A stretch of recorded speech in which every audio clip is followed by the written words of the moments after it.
अकबर बिरबल की स्टोरी में आज सुनते हैं धार्मिक ग्रंथ। एक दिन बादशाह अकबर ने बिरबल से पूछा, तुम्हारे धर्म ग्रंथों में ये लिखा है कि हाथी की गुआत सुनकर श्री कृष्ण जी पैदल दौड़े थे। न तो उन्होंने किसी सेवक को ही साथ लिया, न ही किसी सवारी पर ही गए। इसकी वजह समझ में नहीं आती। क्या उनके सेवक नहीं थे? बिरबल बोले, इसका उत्तर आपको समय आने पर ही दिया जा सकेगा जापना। कुछ दिन बीतने पर एक दिन बिरबल ने एक नौकर को, जो शहजादे को इधर उधर टहलाता था, एक मोम की बनी मूर्ति दी जिसकी शक्ल बादशाह के पोते से मिलती थी। मूर्ति अच्छी तरह से गहने कपड़ों से सुसज्जित होने के कारण दूर से दिखने में बिल्कुल शहजादा मालूम होता था।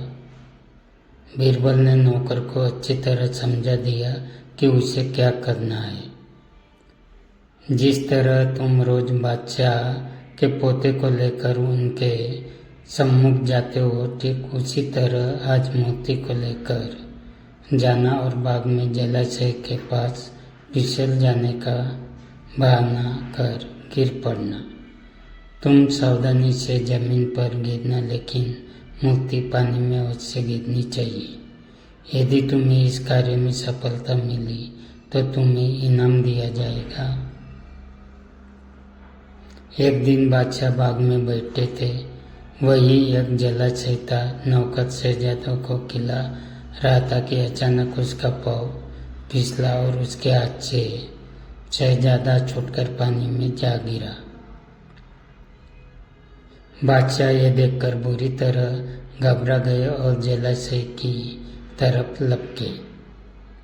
कुछ देर बाद मोम की मूर्ति को लिए पानी से बाहर निकले। बिरबल भी उस वक्त वहाँ उपस्थित थे। वे बोले, जापना, आपके पास सेवक और खनिजों की फौज है, फिर आप स्वयं और वह भी नंगे पांव अपने पोते के लिए क्यों दौड़ पड़े? आखिर सेवक सेविकाएं किस काम आएंगे? बादशाह बिरबल का चेहरा देखने लगे। अब भी आपकी आंखें नहीं खुली तो सुनिए।